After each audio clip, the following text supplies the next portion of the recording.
Okay, Saturday. I'm actually slightly ahead of schedule this week, which is always nice.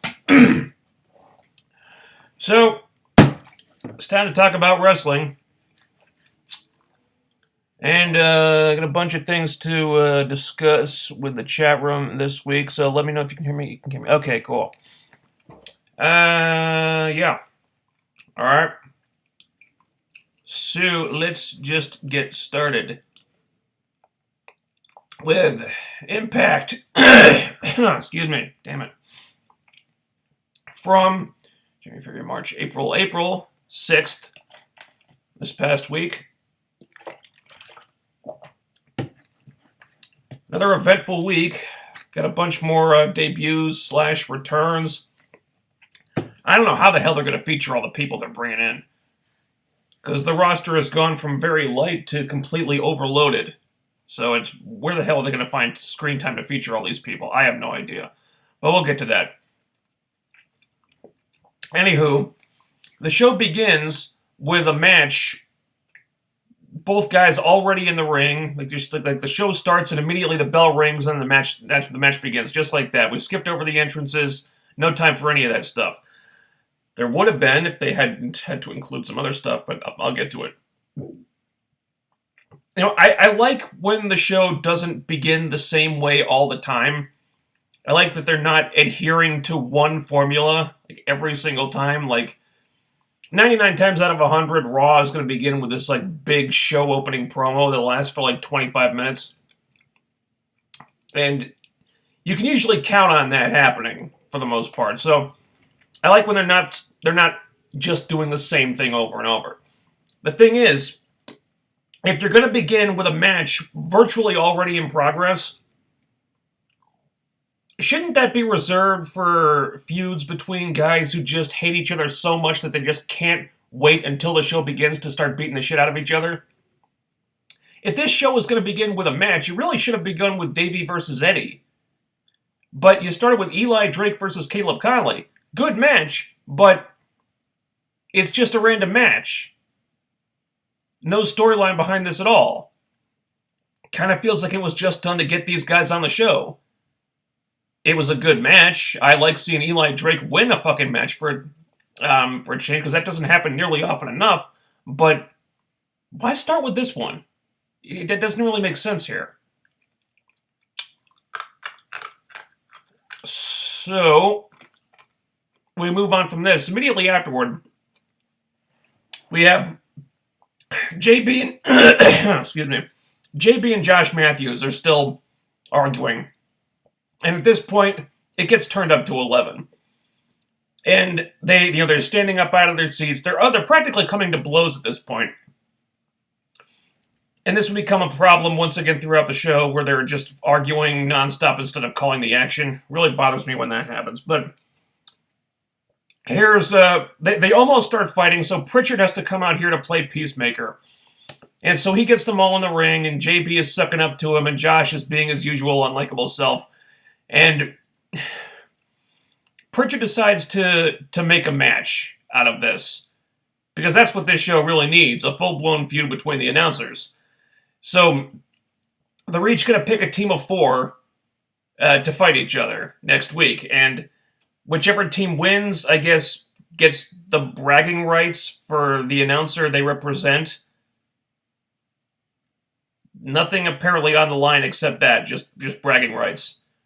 Might be a little more interesting if there was something else at stake here, like the person whose team loses has to leave the announced team, something like that. Maybe, I don't know. Just spitballing here, but yeah, they're gonna pick teams, and those teams are gonna fight next week, and that's the big angle this week. The announced team feud, not the world title feud or anything like that. No, it's JB versus Josh Matthews. Yeah. Okay. To their credit, they actually sell their mutual enmity really well. I genuinely believe that JB and Josh Matthews can't stand each other. I mean, hell, I'll go one better. There's a lot of wrestlers who can't sell mutual hatred this well. So they're actually doing a really good job of it. I just don't know why we're seeing a feud between the fucking announcers. Why even bother? I don't know. So, from after that, we have a Knockouts Gauntlet match for the number one contendership. So they're all vying for a title shot against Rosemary here.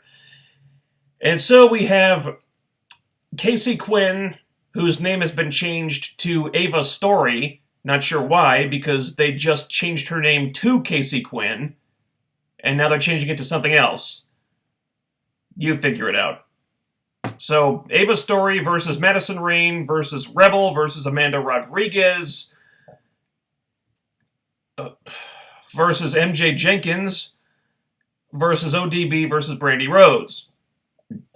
These are the women vying for a title shot, which means that Laurel Van Ness and Allie and Sienna, arguably the three hottest knockouts right now who are not the champion, are not in the match. Do I have to point out what's wrong with this? Why were they not included? I mean, you're throwing all these girls into a match who are not even on the active roster. I mean, when some of these girls came out last week, I was like, who the fuck are these girls? We've never seen them before. Amanda Rodriguez? Who the hell is she? MJ Jenkins? I don't know who you are. Why are you suddenly in a number one contendership match? Beats me, but here they are. Meanwhile, Laurel Van Ness, who is, just kicking all kinds of ass with her current gimmick, she's not in the title hunt. Allie isn't, even though she was red hot a matter of weeks ago. She's not in the title hunt. Sienna isn't in the title hunt. Really? And all these nobodies are there instead. What? Can somebody explain this to me? This makes no sense at all. So, but yeah, this is what we've got. By the way, Madison Rayne came out to her previous music, her good music, so they ditched that shitty new theme she was using. So she's back to using her good music. Just thought that was worth pointing out. Anyway, this was not a good match. Not a lot good happened here. There were a lot of... I'm not sure what to say about this. There were a lot of sloppy moments. Some inexplicable stuff happened here. Madison stopped Rebel from eliminating Ava Story at one point. Why? It's a gauntlet. You want people to be eliminated. Why? I don't know. None of the new girls looked very good here. Oh yeah, Diamante was in there too. I forgot to mention her. Anyway, yeah, none of the new girls looked good here. Brandy is terrible. Ava Story is completely forgettable. Amanda Rodriguez wasn't even in shape. I mean, she looked like she needed a treadmill more than Andrew Everett does. MJ Jenkins hit a nice springboard dropkick when she entered the match, but she looked a little unsure about what to do at certain times. These are the best prospective knockouts that you could come up with? Seriously? Pretty lame, Impact. Pretty fucking lame. So yeah, the match is not very good. It's not a great showcase for anybody. I don't think anyone really stood out here. I mean, of the new girls, I think MJ probably did the best, but I mean, again, bar was set kind of low. ODB ultimately wins, which you probably expected. I was kind of hoping to go in a different direction, but no, ODB wins, which is terrible. And the only worst choice would have been Brandy Rhodes. Ugh. I was rooting for Diamante to go over here. It just makes sense. She's in the new LAX, who the Decay are feuding with. She's beaten up Rosemary twice now. It kind of just makes sense to go with Rosemary versus Diamante right now.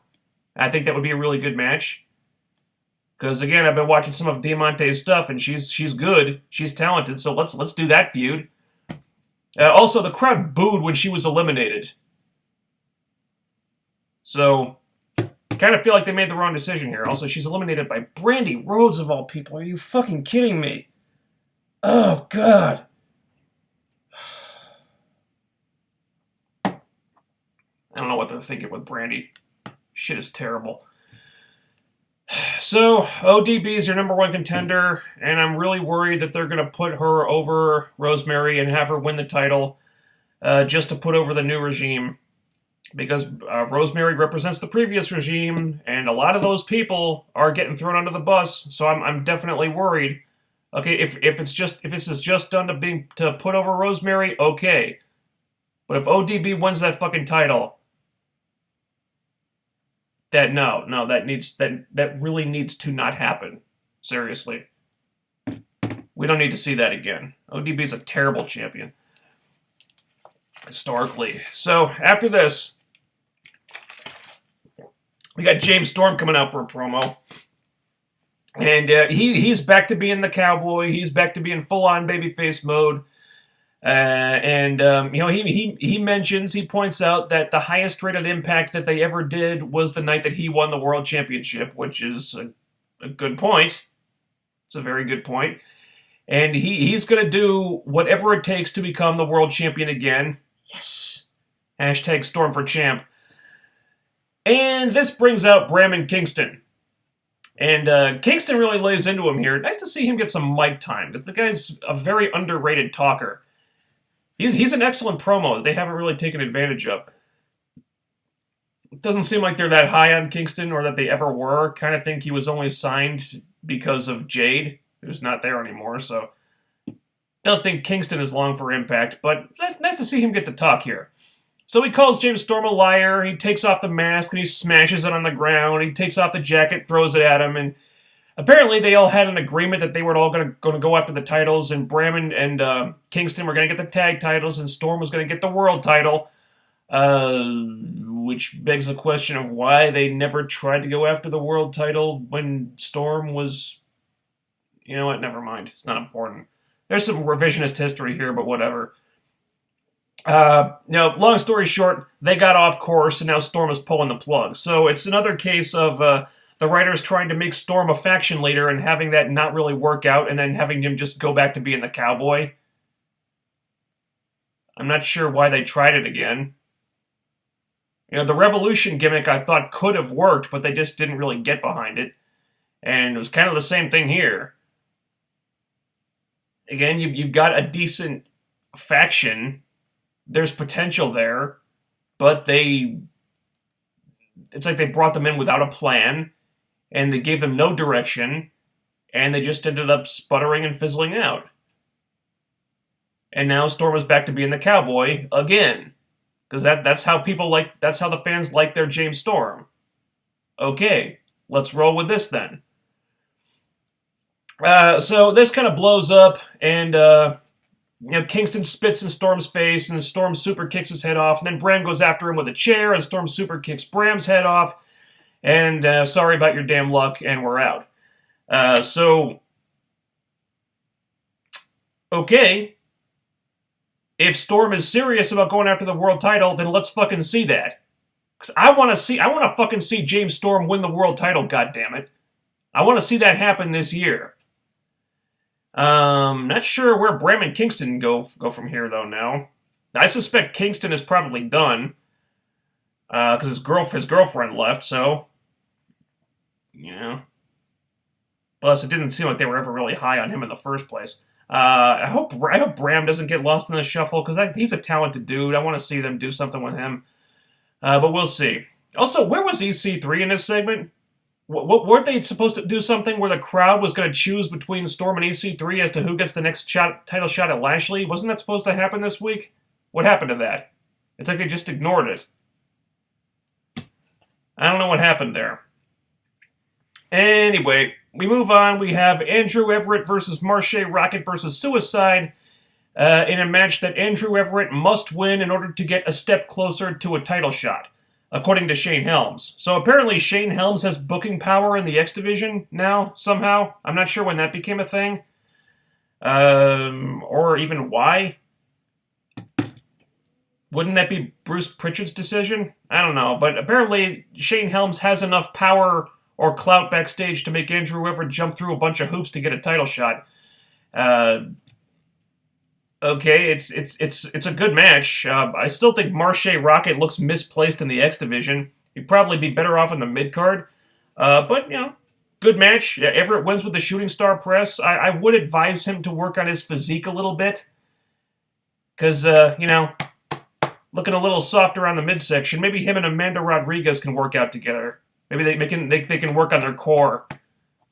Their respective cores a little bit. Because I think they both need a little bit of work in that area. But yeah, good match.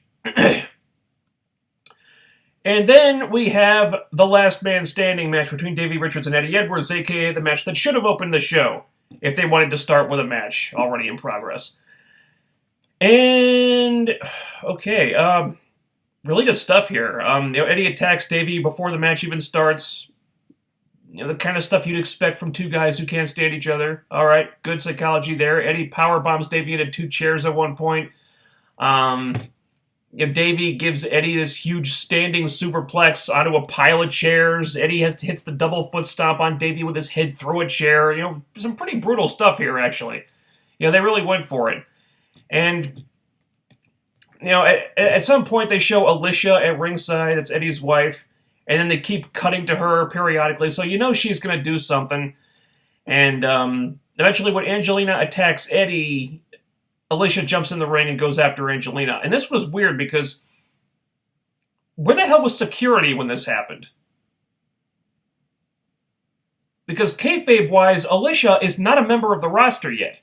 So you've got a person in the crowd jumping the rails and attacking a member of your roster. Where the fuck is security to stop her? It didn't make sense. It was stupid. Okay, yeah, Angelina interfered in the match, but she can do that. It's a no DQ situation, and Angelina is on the roster. But no, a person can in the audience can jump over the rails and attack people, and security doesn't do anything.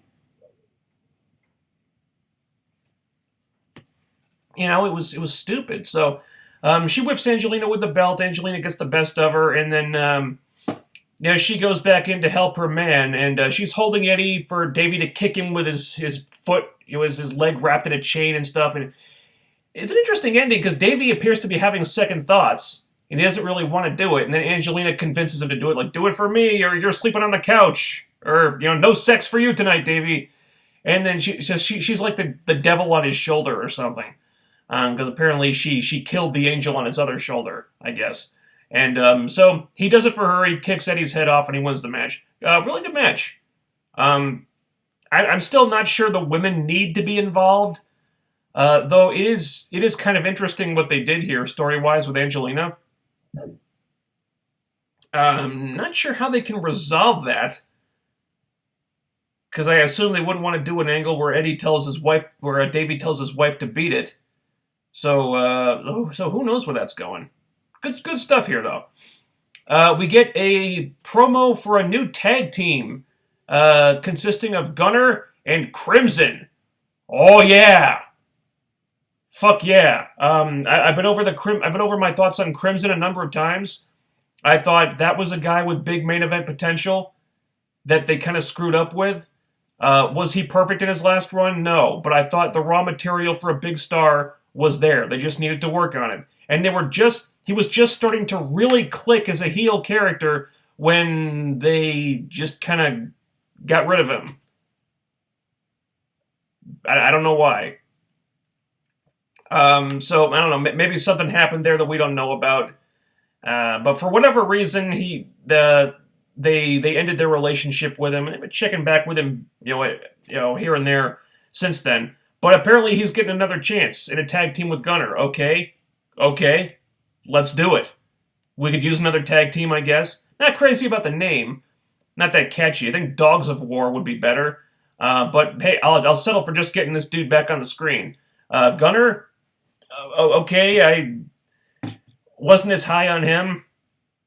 But hey, it's another tag team. So good. All right, let's do it. There's an odd video package after this of James Storm working on his entrance theme with Dale Oliver and a bunch of these other guys who I don't know where they are. And that's it. It's just they're just updating his entrance theme or remixing it or whatever. They're just doing a new version of Long Necks and Rednecks, and that's it. That's what the video was about. Alright. I like that they seem to be really invested enough in James Storm to show him doing some pretty, some really superfluous stuff like this. It's like they're showing him they're showing it just to feature James Storm, even though you really could have cut this out and not lost a thing. But if they're going out of their way to feature James Storm like that, okay, hopefully it means they've got big plans for him. And that is one of the better entrance themes they've come up with, so I'm not going to complain about that. Back in the ring, Alberto El Patron shows up and squashes some ham and egger, who was so unimportant I don't think we even got his name. Was this necessary? I'm not against an occasional squash match, but do the top guys really need it? I think it was last week we had Lashley in work a squash match with some no-namer. Why? What is the point? To show that the top guys can beat up some ham and egger that fucking means nothing? We know they can do that. They're top guys for a reason. So the whole thing just felt completely unnecessary. It just ate up time that they didn't have. So afterward, Patron makes short work of this guy. Then he gets on the mic and he challenges Lashley to come out and fight him. And then Lashley doesn't show up. And then the segment ends.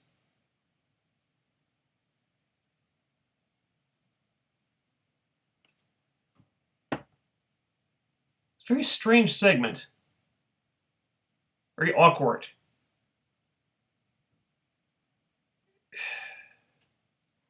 Anyway. Backstage, we have Allie and Sutter being interviewed by McKenna.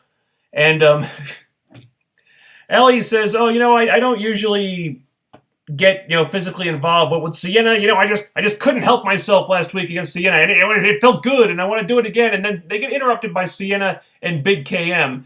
And, again, it almost comes to blows. But then Karen Jarrett appears, because fuck knows we have to make sure Karen Jarrett gets her screen time every week, because if Karen Jarrett didn't get her screen time, the whole show would be an instant failure, because she's integral. She's vitally integral to the success of every single fucking show. So that's the number one priority every fucking week, that Karen Jarrett gets her screen time.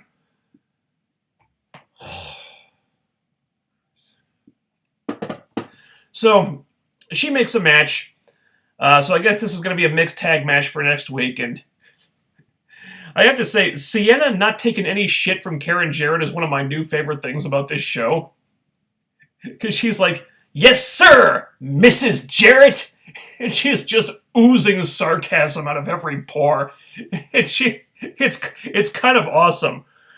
Although I have to say, I don't know who the hell thought it was a good idea to have Allie and Braxton Sutter being like buddies with Karen Jarrett or BFFs or whatever the hell they are. It's obvious they're supposed to be friends, kayfabe-wise now.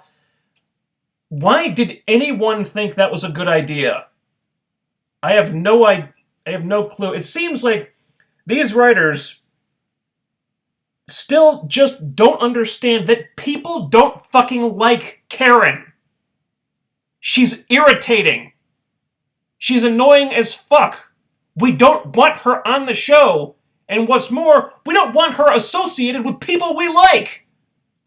I said earlier, a matter of weeks ago, Allie was one of the hottest characters in the company, and now you're putting her next to this person that people can't fucking stand. This is going to damage Allie so much if it continues. On the plus side, it is making me really rally behind Sienna and Big KM, but unfortunately, I don't think that's the intent of this angle. Now, as far as the writers are concerned, Karen is a big fucking hero that everybody loves, and it's not the case at all. The only result of this is that it's making me like Sienna and KM more, and it's making me like Allie and Sutter less. And I don't want to like Allie less. Allie's great. Putting her with Karen Jarrett is not going to do her any favors. You writers, you have to understand that.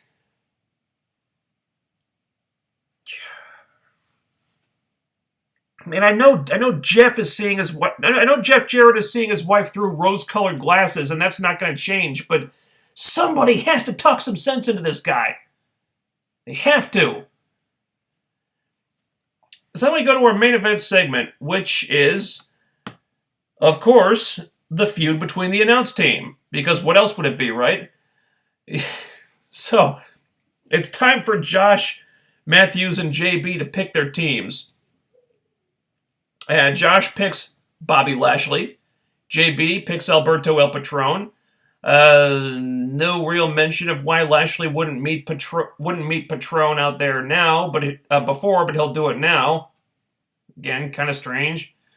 Josh picks Bram. So hopefully someone backstage still thinks highly of Bram. Good. Okay. JB picks Chris Masters. Chris Adonis. Whatever. This was the first misstep. I thought JB wanted to win this match. And his second pick is a two-time WWE failure. Seriously, the guy had 2 runs in WWE, did nothing. Both times. Nobody cared about him. And now you're introducing him like he's some kind of big star. This guy was never a star. So I don't know what we're supposed to think about that. I mean, Chris Masters, who cares? So Josh picks Eli Drake, and you think Josh has got his head screwed on straight, but then he says, no, Tyrus is also on my team. He's my third pick. Why?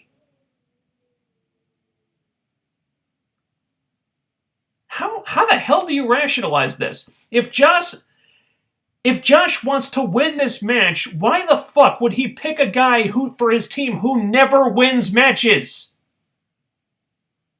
It's like all of a sudden, everyone is treating Tyrus like he's some kind of huge difference maker, some kind of gigantic badass, and we're all just supposed to forget that his run has gone absolutely fucking nowhere. He's been a jobber.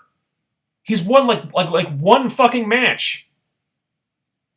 And then just nothing. He was doing that fixer thing that they did absolutely nothing with, and now he's some kind of like bodyguard who is ineffective most of the time. Oh, and now Team JB is supposed to shit their pants because, oh shit, Team GOAT has Tyrus on it. I would think Team JB would be happy about that because Tyrus sucks. He's never been pushed hard. He's been treated like a fucking jobber. So why the fuck would Josh pick him? Think! Writers? Come on! This is stupid! So anyway, a big brawl breaks out before the rest of the picks can show up.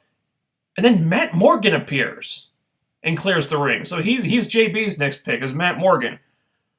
Okay. Morgan, he's been out of the business for a while, but they lured him back. And, Morgan was a guy who probably should have done more in his last run, probably should have gone further than he did. It just seemed like, for one reason or another, the writers and management were just not willing to get behind him completely. And maybe some of that was his fault. But, I mean, he did improve over time. I'm not against them giving him another shot. We'll see. Okay, Matt Morgan's back? Okay. I'll give him a chance. And then the show ends. It's a very strange ending. The show ends with JB's final team member entering the building. We're seeing him from behind. And that's it. He gets out of a car and he enters the building. We don't know who it is. And then Pope says, go to the website to find out who it is. So, apparently they couldn't get an overrun and they're passing this off as a way to drive up web traffic, I guess. Was this just a timing issue that nobody picked up on until it was too late? Because that's kind of what it felt like. And, if you had just ditched the pointless Alberto El Patron squash, honestly, you could have cut that whole segment and lost nothing. If you just ditched that segment, this really wouldn't be a problem. You could have just aired that last 2-3 minutes, and it would have been fine.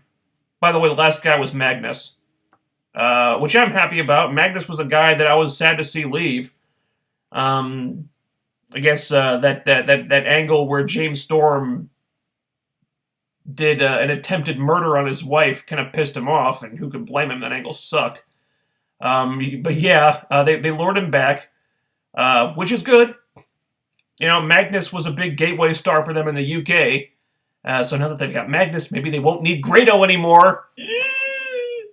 So they can get rid of fucking Grado, thankfully. I don't know if they will, but fingers crossed anyway. So Magnus is back. Okay, cool. But like I said, it's a lot of debuts in a really short time over the last couple of weeks. I don't know how the hell they're going to find the time to feature all these guys. I mean, if you thought they needed a second weekly show before, Jesus Christ, they really need one now. But anyway, that's where the show ends. I'm not going to say this was a bad Impact, but it was an awkward Impact. The Knockouts Gauntlet was not good, and there were a couple things that didn't seem like they had any reason to be there. The El Patron squash was just pointless. Like I said, you could have cut that whole thing out, and then you would have had time to feature those last couple minutes. Eli Drake and Caleb Conley was a good match, and nice to see Eli Drake get a fucking win, but once again, why was it there? It just seemed completely random, and also misplaced. The feud between the announcers is the main event, and then there was the ending. Of all the places to end the show, you had to end it with the final man walking into the building and telling us to go to the website to learn his identity. It just felt like, a bad timing issue. And, too much importance given to the wrong things, and too much stuff that could have been cut out but wasn't. In the future, let's try to pay better attention to time management on this show and make sure the important stuff gets the focus it needs so it doesn't have to get shunted to the YouTube page, okay? And that was Impact.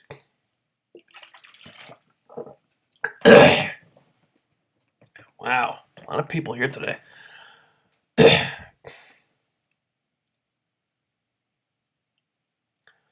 If I was Impact and Anthem, I would get rid of El Patron after embarrassing the company with his drunk rant on social media. Oh, Christ, what did he do this time? I didn't see this. What happened? They can't have people like him around. Thank God he's not the world champion, because this could be a bigger dark cloud for Impact that they don't need. Oy.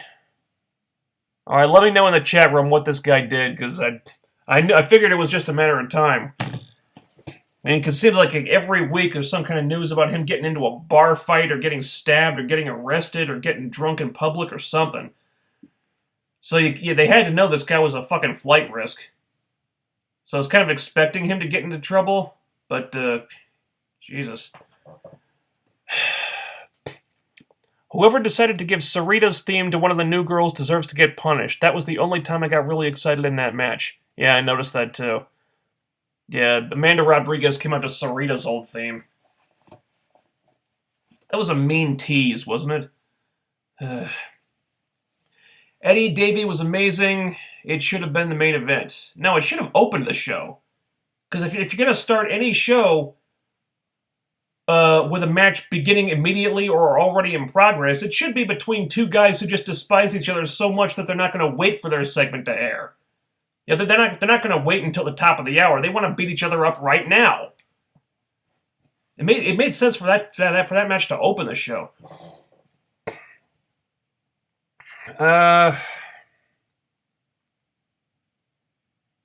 Knockout match was awful. Nothing but jobbers, green as hell rookies, and a has-been.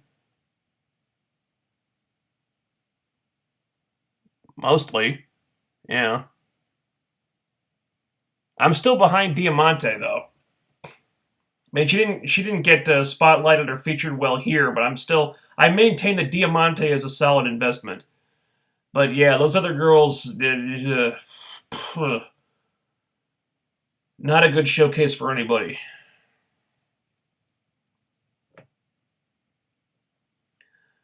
Already kind of talked about WrestleMania. Didn't really have much to say about it. Um, they bring in Morgan, Masters, and Magnus, guys who have never been over with the fans. Great. No, Magnus has been over in the past. They haven't always used him great, and that's affected how over he was. But he has been over. He has shown genuine star quality in the past. Morgan, kind of hit and miss in that area. Masters, yeah, there you go. That's why even bother with Chris Masters? What's the point? Does anyone even care about that guy? I actually found Madison to be a funny heel in the match. How the hell has that happened? Not only that, she's always willing to put girls over. I actually have become a Madison Rayne fan. Am I weird? No. No, I thought some of her antics in there were amusing. I guess she's back to being a heel now, which is okay, fine. You guys know me. I was in the past. I was not a fan of the heel Madison Rayne character, but over time, I think she's refined it, and she's learned how to be a heel in a way that is not irritating as fuck, and she's kind of figured out what works for her and what doesn't. And I don't have an issue with Madison Rayne anymore. And definitely kudos to her for being the only knockout veteran on the roster that seems to be willing to put over the new girls. Because Gail Kim don't like doing that. We don't know how, and the jury's out on ODB and Angelina right now. But we know Madison will do it when they ask her to. So good for her.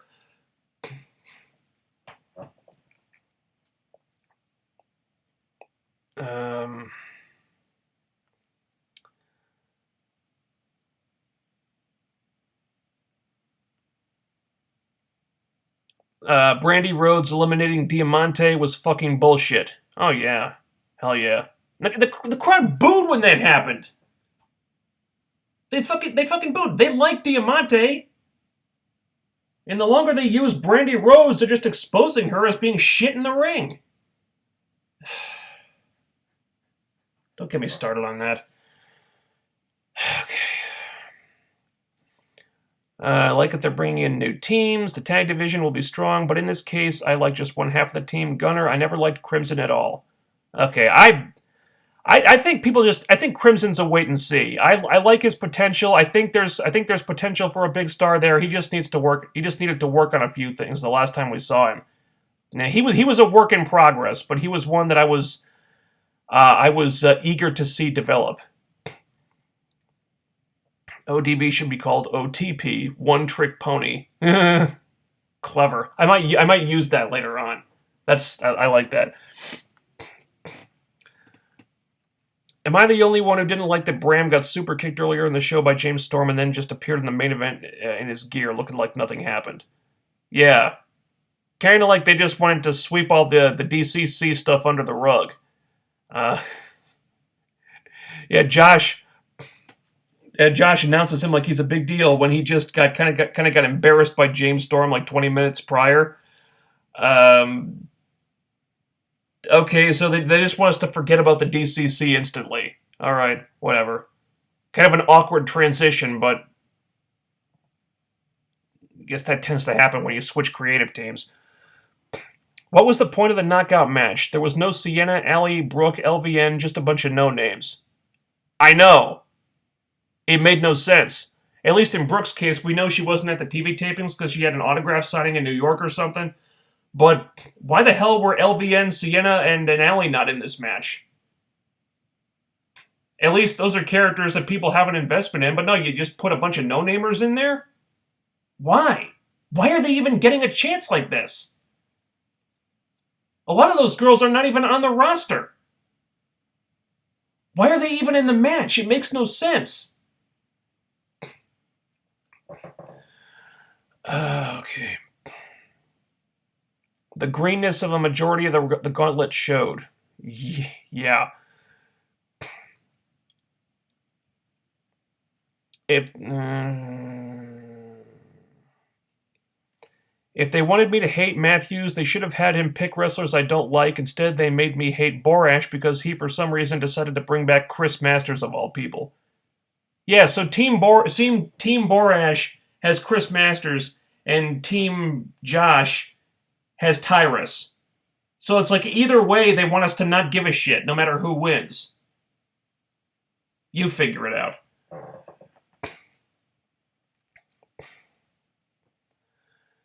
Yeah, Team Josh was all wrestlers before the new regime. Team JB was wrestlers brought in by the new regime. Yeah, I see what they're going for. It's just some of the picks were really confusing.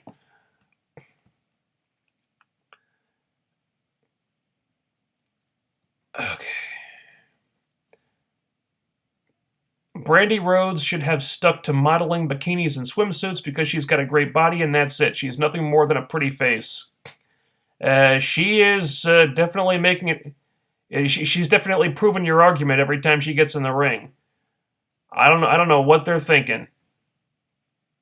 If they want to wait for her to, if they want to protect her because they gotta keep placating Cody to keep him coming back, I understand that. But for fuck's sake, put her on Explosion until she gets better. Why is she wrestling on Impact? Why? She's not good. They have to see that.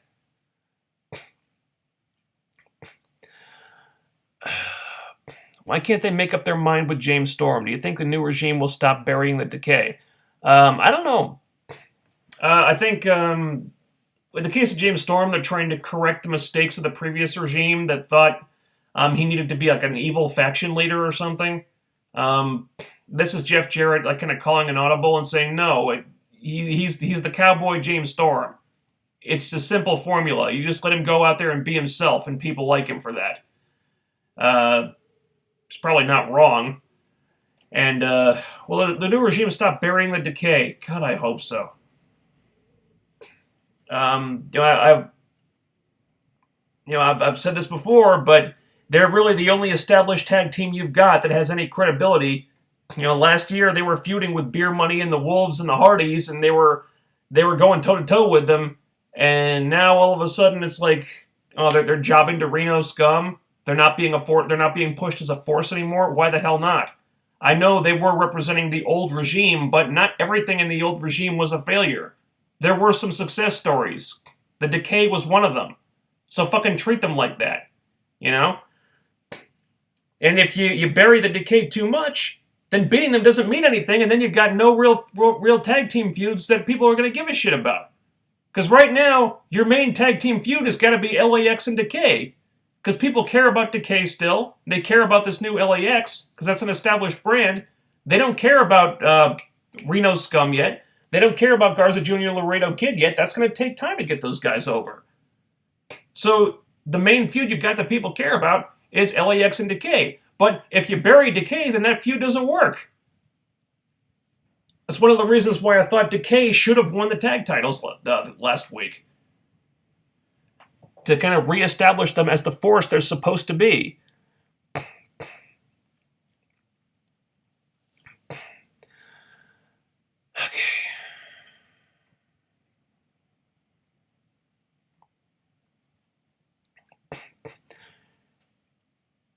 Okay, shouldn't Brooke have been in the gauntlet if these girls from Knockouts Knockdown were Santana, Garrett, and Leva Bates, or even Rachel Ellering? Well, like I said, Brooke was not at this particular TV tapings because she had other commitments. And yeah, if they were using the girls from Knockouts Knockdown, good point. Where's Santana Garrett? Where's Leva Bates? Two good wrestlers. This match could have used them. Where the hell were they? I don't know.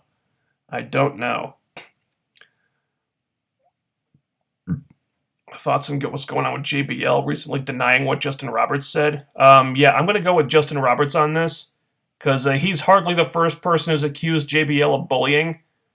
So I tend to go with Justin Roberts.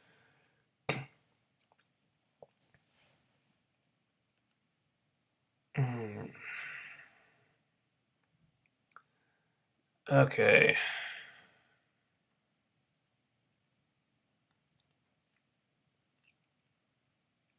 Uh, Thoughts on Taker retiring? I kind of wish it had happened a few years ago, so he didn't have to go out as a living example of what happens when veterans try to hang on too long. I'm sure Taker would have preferred to go out with a really hot match instead of the one we got. I don't really have any strong opinions on it anyway, because I've long since emotionally divorced myself from The Undertaker. Kind of wish he had retired a lot earlier than he did, but, unfortunately, he goes out with a bit of a whimper instead of a bang, which kind of sucks for him, but that's what happens. Okay.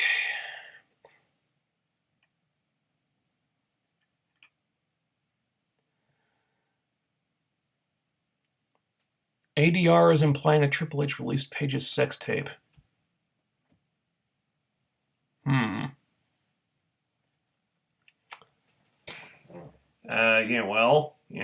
I, not to imply anything, but I wouldn't be surprised if the truth turns out to be that Paige released it herself in order to get herself fired. Again, not accusing Paige of anything, but if it turns out that's what happened, it wouldn't shock me.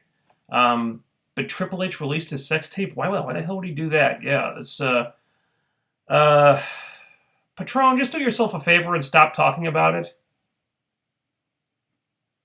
That's the easiest way for this to blow over. Just stop talking about it. Yeah. That guy's gonna be a flight risk.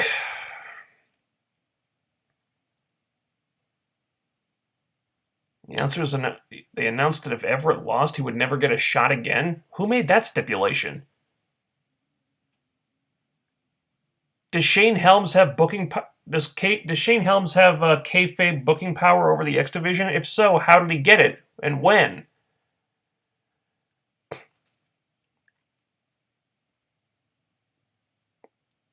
And I used to work in that other place. I was angry all the time, hated people all the time because most of the people working in that place are a bunch of pussies, especially one with a big nose. Okay. Yeah, he sounds drunk.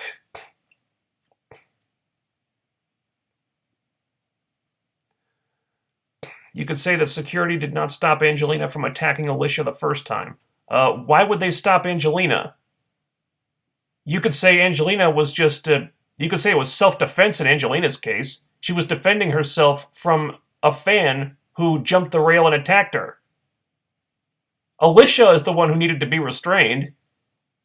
She's the one attacking members of the roster. See what I mean? Kayfabe-wise, it just didn't make sense here.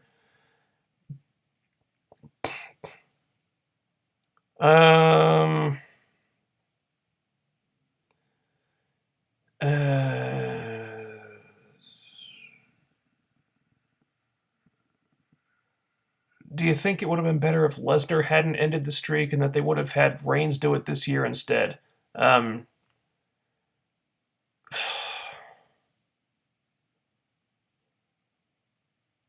No.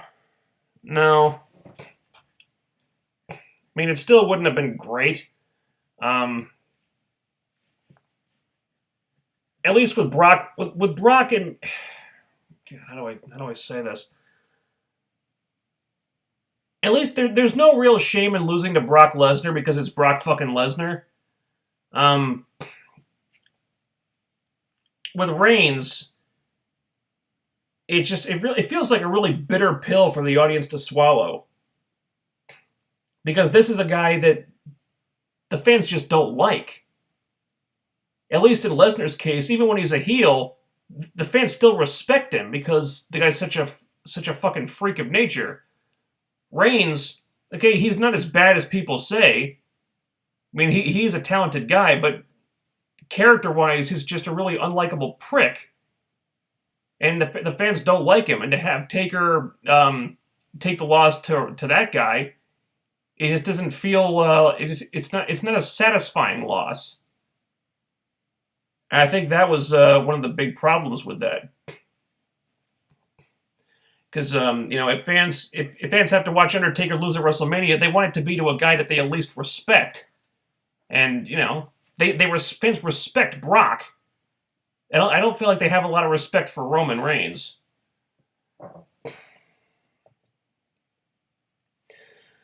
Okay.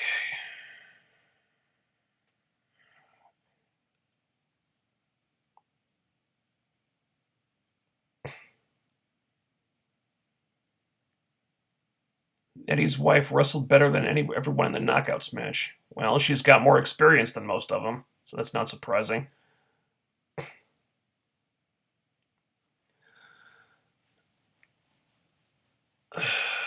Now that Davey won, what do they do with him? Does he go after the TNA title? No, I think they continue the feud with Eddie.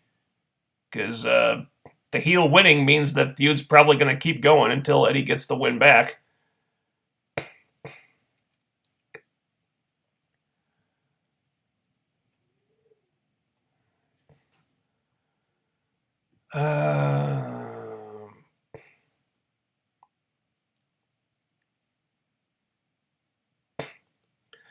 For the first time in years, the roster is so big that most of the talent appear only every second week. I'm not sure if that's good or not, but at least the roster isn't small anymore. I think it's a mixed blessing. They've got a lot of people to work with now, but the downside is that a lot of talented people aren't getting featured as much as they should be. Reference Eli Drake, reference Rosemary, reference Allie. So yeah, double-edged sword. I don't know what they're gonna do to fit all these people in. Diamante, Ali, Sienna, etc. should be saved for long-term title feuds. ODB is fine short-term, and those girls shouldn't have to put her over, hence the scrubs in the Battle Royal. That shows. The Battle Royals shouldn't have been there to begin with. There were better ways to get ODB to Rosemary. I guess ODB is tolerable in the short term as long as she doesn't beat Rosemary, but I'm not convinced that the plan is to have her lose to Rosemary. I'm worried that the plan is to just have her win the title. It should be absolutely the wrong way to go. Rosemary is the champion that this division needs after the 2016 they had, where the belt was getting hot potatoed around all the time, and there's so many memorable title reigns. They were really in need of a strong, compelling, long-term champion, and that's what Rosemary has brought to the division. I don't see any reason to take that belt off her anytime soon. Certainly not before Slammiversary, and certainly not to fucking ODB.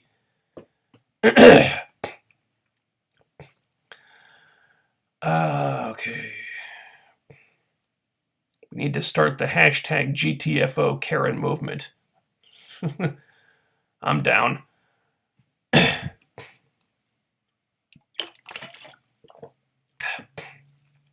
Why is Allie still afraid to get physical? She's not. She got physical with Sienna the previous week, and she said that she kind of liked it in the interview there. I think they could kind of accelerate that development and make her a little more proactive in the ring, but baby steps.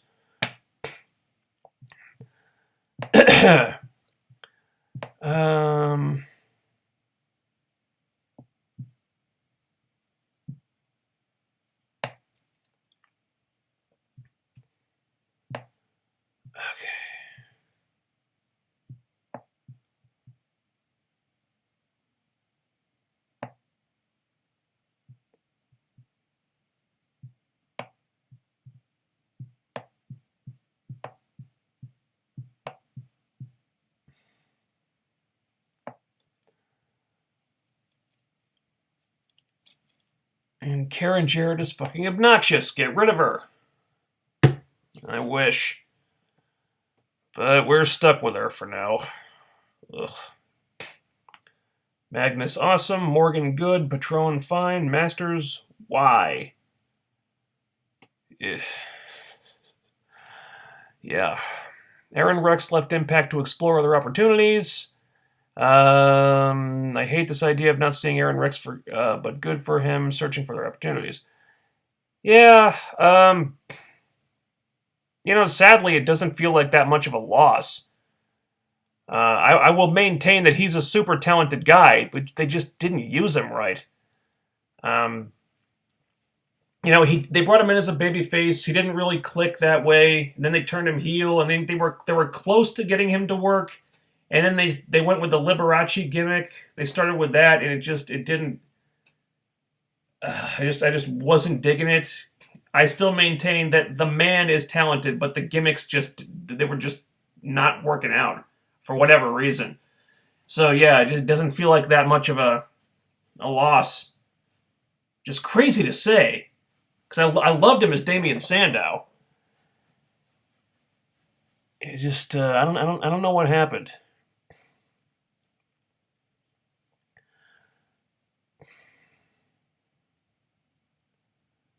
I don't think that Tyrus won more than 5 matches in his Impact career. I don't think it's even been 5 matches. Probably less than that.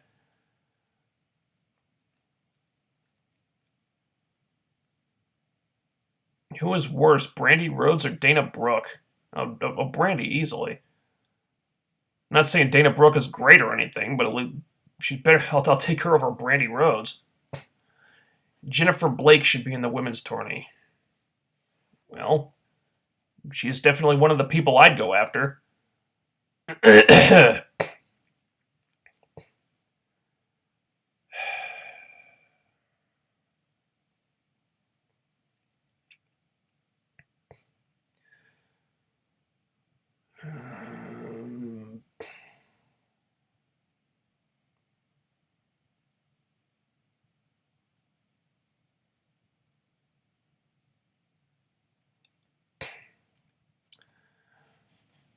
Impact Drew ratings when they were hyping the Josh JB feud.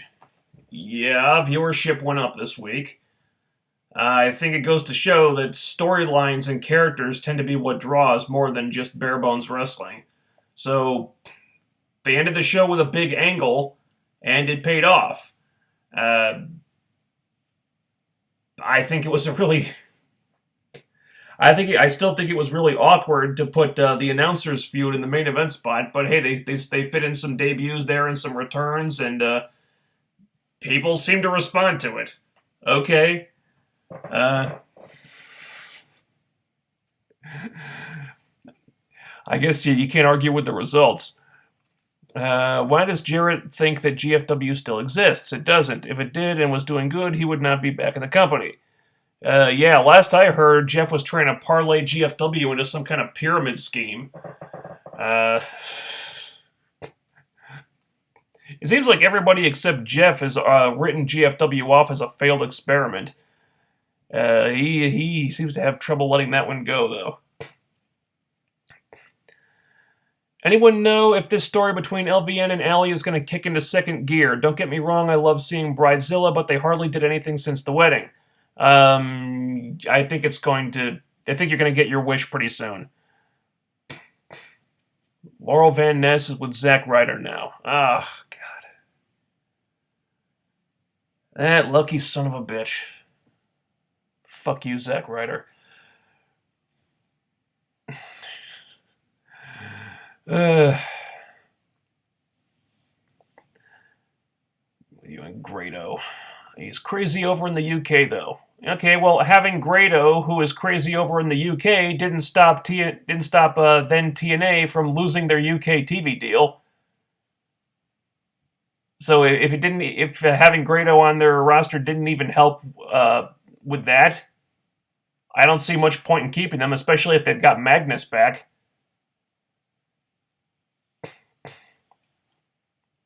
With no title on the line, why should fans care about this JB and Josh bitch fit? Whoever wins doesn't matter. The fans still lose because they have to watch this match. Yeah. You're not wrong. Apparently, they're just fighting over bragging rights. And honestly, who gives a shit? Arguing over who's better? Put something at stake. Put something on the line. Like whoever's team loses has to leave the announce team. So just something. A reason to care. Right now, there's no reason to care. Especially since friggin' Tyrus and Chris Masters are involved. I'm happy to see Magnus back. Morgan, okay. Alright. Give him another shot. I mean, there's some people in there that I like. but there's also reasons to not care about it. So give us more reasons, you know? The Magnus website reveal was intentional since they didn't show that part on Fight Network either, and they always get extra minutes on their version. So they intentionally structured it that way? That's odd.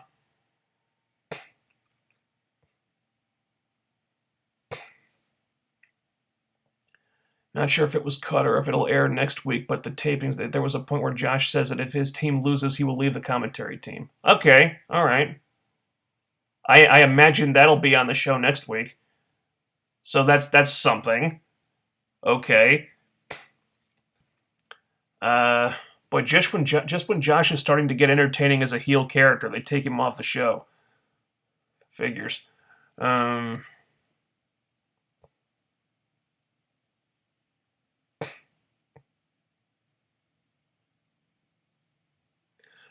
The commentator feud doesn't make sense because, for the simple fact, why would 7 out of 8 guys fight for the commentators instead of chasing after Lashley or the Grand Championship? Well, they might not for the chance to be in a main event segment. Maybe the guys on Team JB just really hate Josh Matthews and they're eager for a chance to really stick it to him. I mean, there are reasons.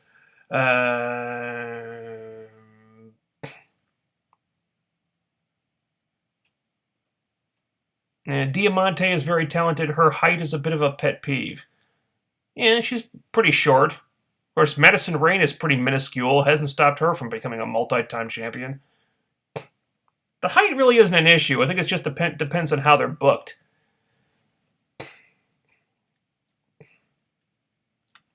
How do you feel about these new knockouts? Well, a lot of them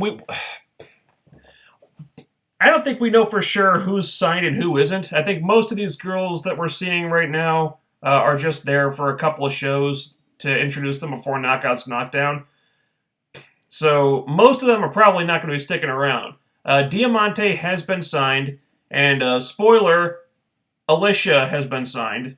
So those two we know are going to be sticking around.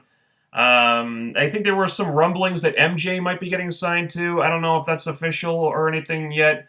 So she's a to be continued. The rest of them, I think, are just going to be gone in a week or two. And, after that performance in the Battle Royal, I don't have a problem with them leaving. Yeah, let's get somebody a little more impressive than that, please.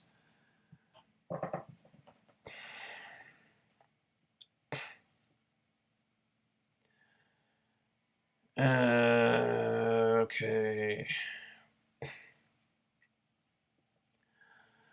Aaron Rex already kind of answered that one. All right, thoughts on WrestleMania. I already kind of did that, but I guess I can talk about that again later. Time for Dale Oliver to retire and get a new music guy. Yeah, it was time for them to cut ties with Dale Oliver a while ago. Just get a better songwriter. I mean, the guy's been producing subpar theme songs for so long now. I mean, he has had a few good ones, but the bad ones outnumber the good ones by a fair margin. So let's get some new blood in the songwriting department, please. Okay, Chocolate Sasquatch. I'm the one who came up with the one trick pony thing. You're welcome. Okay, you get the royalties if people start using that one.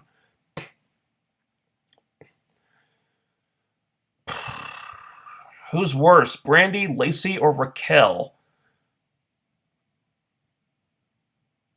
In terms of best to worst, it's probably Raquel, then Brandy, then Lacey.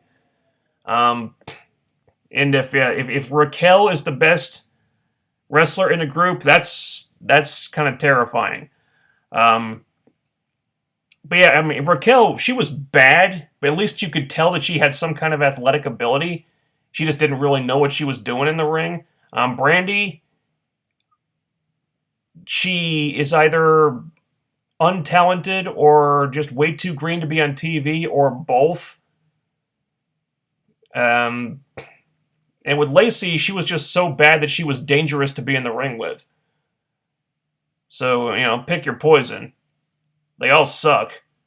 I think Raquel just sucked the least out of those three. Of course, I don't want to see any of them on TV, to be honest with you.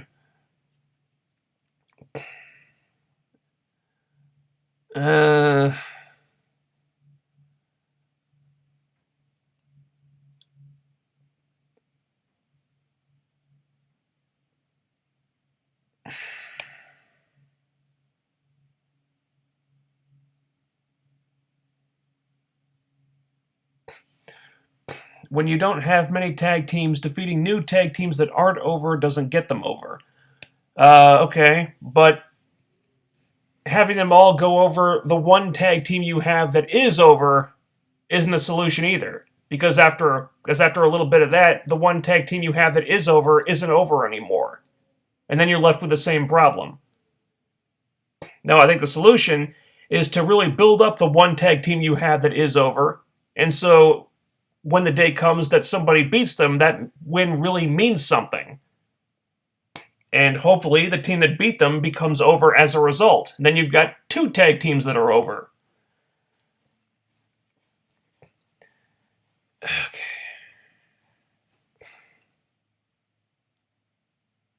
Love to see Magnus and Bram together again. That team had real potential. Yeah, it did. Kayfabe-wise, I'm not sure how they could rationalize that, because those two had a pretty nasty falling out. Who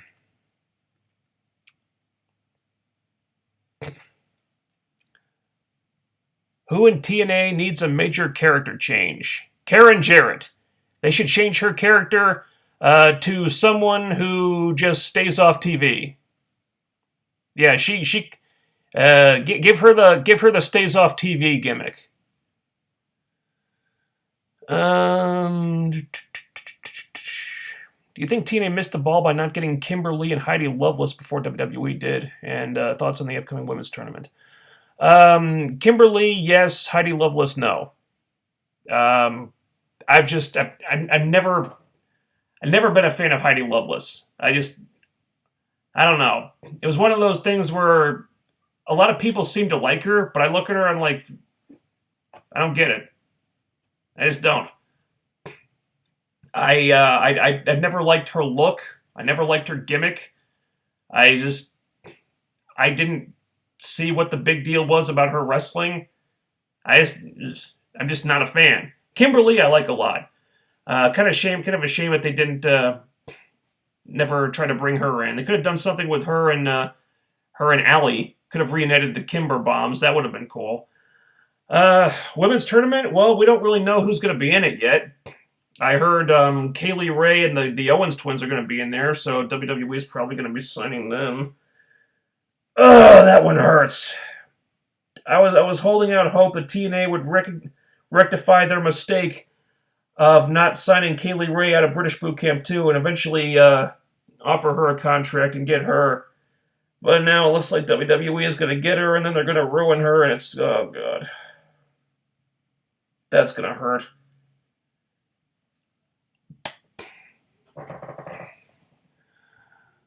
Okay. Heidi Loveless has like zero appeal. Okay. Alright. There's one person on my side there.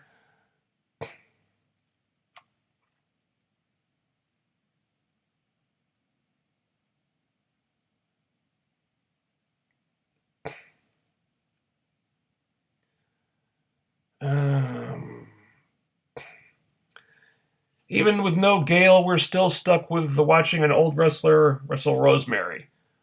Yeah, ironically,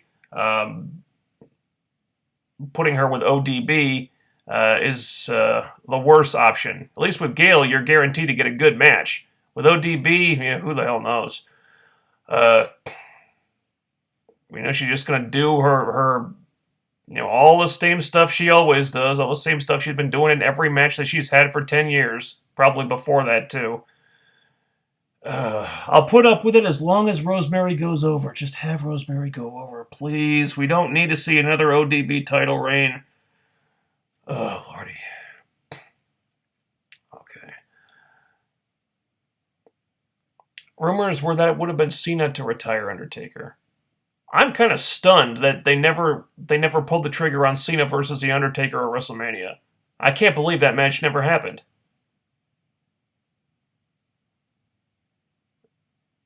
I have no idea why they never went for it. Seemed like such an obvious match to make.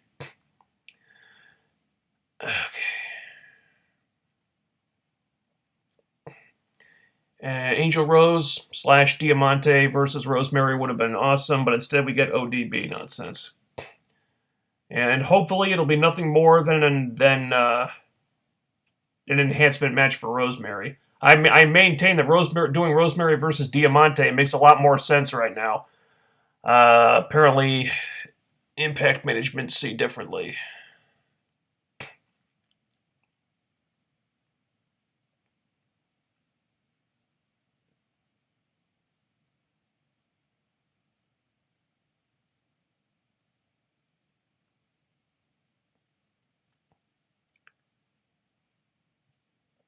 Roman Reigns is a top merch seller. I don't understand that at all. Not sure I even trust that report, to be honest with you.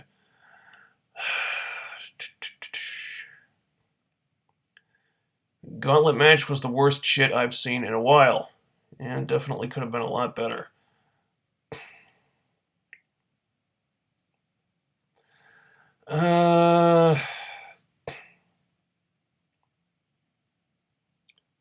Which knockout from the past would you like to see return?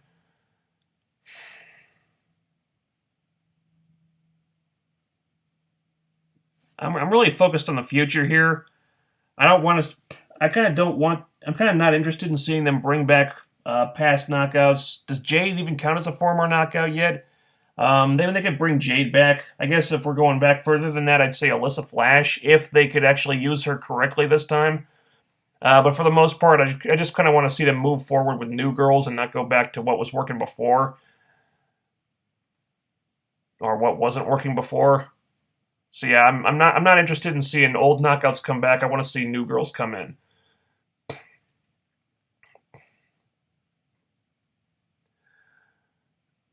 Okay.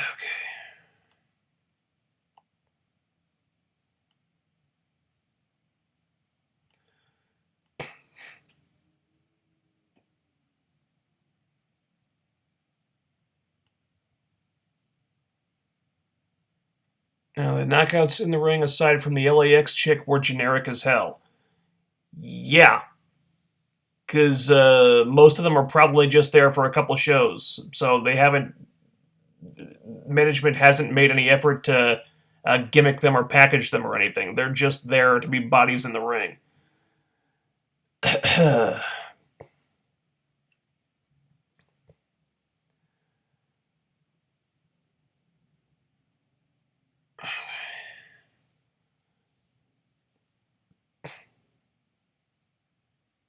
The hybrid douche. Just to remind you that Josh did say Robbie E was a hybrid athlete. Will he finally leave? Hopefully. And they got such a crowded roster right now. It doesn't seem like there'd be any space with which to feature Robbie E. I don't know why they'd even want to. So maybe if he doesn't get featured for a while, he'll just get bored and leave. Fingers crossed.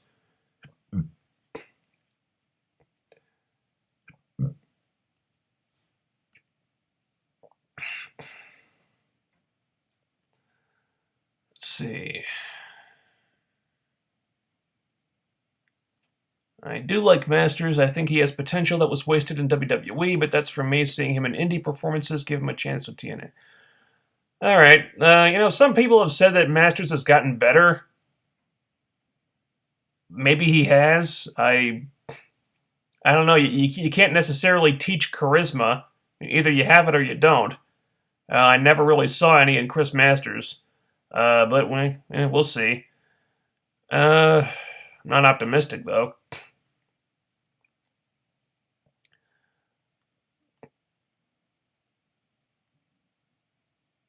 When LVN wrestles, will she wrestle in that wedding dress?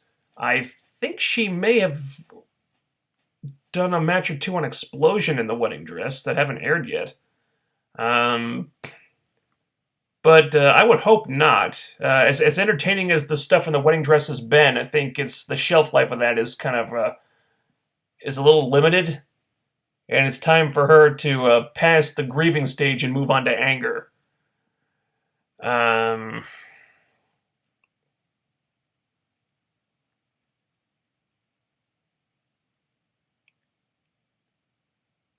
what do you think of people saying that John Cena Nikki Bella proposal was better than Randy Savage and Elizabeth? I think the people saying that probably never saw the Randy Savage Elizabeth segment. No, that Cena Nikki thing, that was staged as all hell. Obviously pre-planned. And probably just done to push the reality show. Let's not kid ourselves.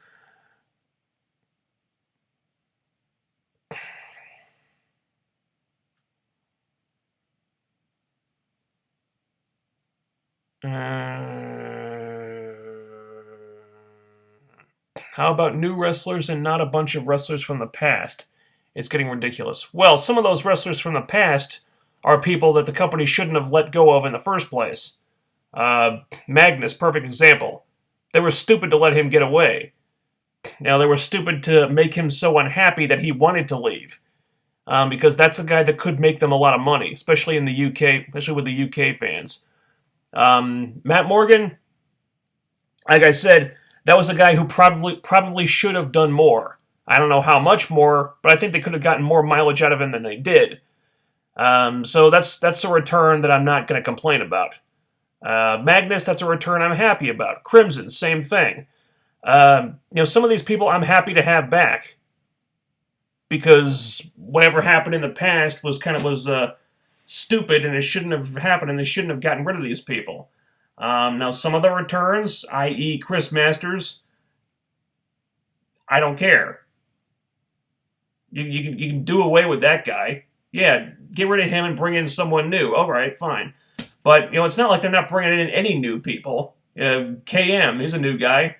Garza Jr. and Laredo Kid, they're new. The Ortiz and Santana, they're new, There are plenty of new people. And anything else I need to answer here? Nah, not really. I guess, okay. I kind of gave my thoughts about WrestleMania on Thursday, but I guess I'll reiterate here, just because this is the wrestling stream, and then we'll wrap this thing up. I don't have a lot of strong feelings about WrestleMania because I didn't really care about a lot of the matches on the card, and I still haven't watched the whole show. I watched pieces of it. I'm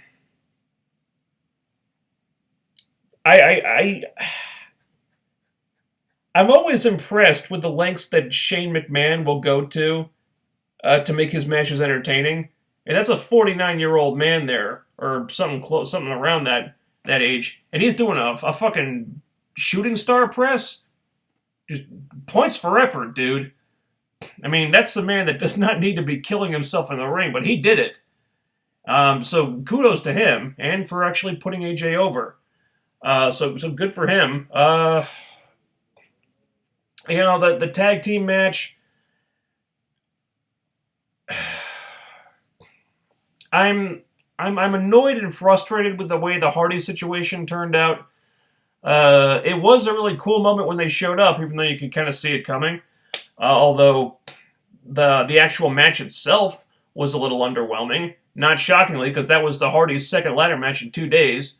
I think it was only like 10 minutes and change or something. I mean, there was that one cool spot where Jeff did the swanton off the ladder onto the table on the floor. So that was cool, but otherwise, a little bit of an underwhelming ladder match by WrestleMania standards, and also kind of a short one too. Although, I guess you have to give kudos to the Hardys for eclipsing the Dudley Boys' last year-long run in the WWE in just one match, because they actually won the tag titles, whereas the Dudleys just spent the last year they were there just jobbing out all the time.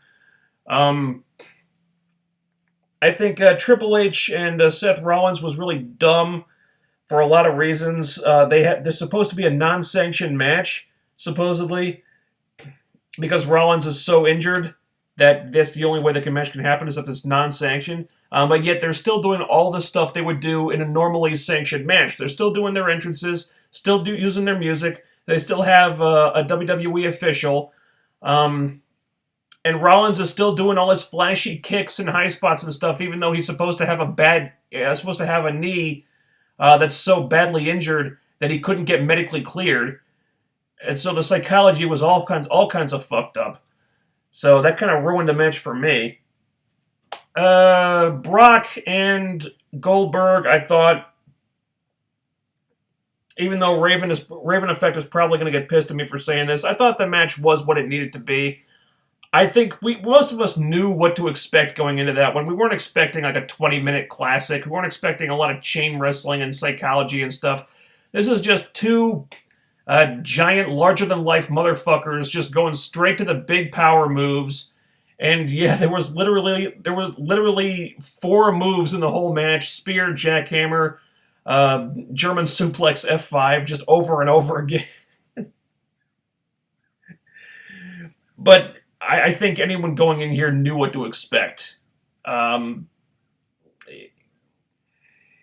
not every match at WrestleMania has to go super long. You know, there's something to be said for just going in there, getting right to the big stuff, going right to the important moves, having it be short and sweet, and then get out.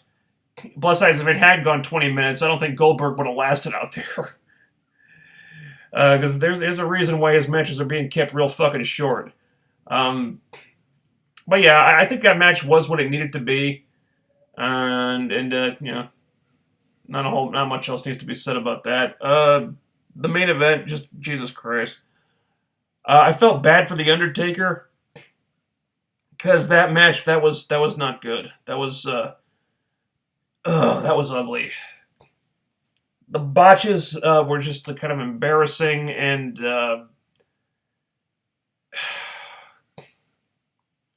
yeah, when the veteran, if they're doing the veteran tries to hold on too long segment, and he finally just needs to be put down angle.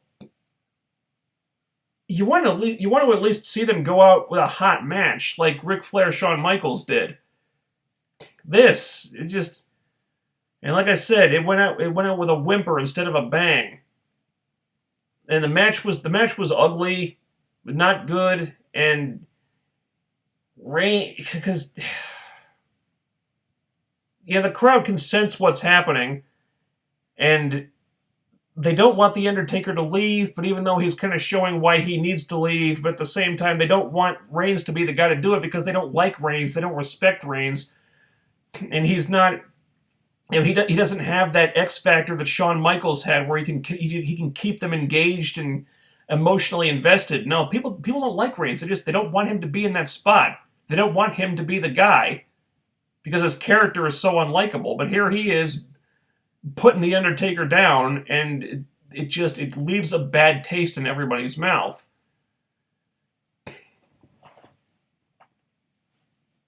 And so, you know, overall, not a great WrestleMania.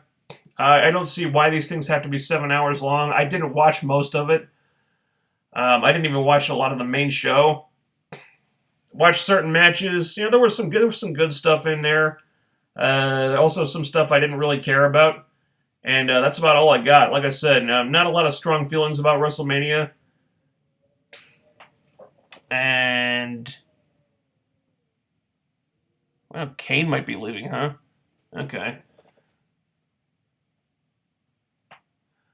All right. So yeah, that's about it. I have to go to the store now because I'm out of fruit. I need fruit and some other stuff. So I'm going to call it quits there. I will talk to you guys on Thursday, I think. The guy I work for might try to get me to work on Thursday, but that's a really bad day for me. So I'm going to try to get out of that, hopefully. So I will hopefully talk to you guys on Thursday. If not, if I have to move it to Friday or Saturday or wherever, there's always a notice on Twitter about it. So follow me on Twitter for updates at TheRealFK9, and I will talk to you guys in a few days. Later.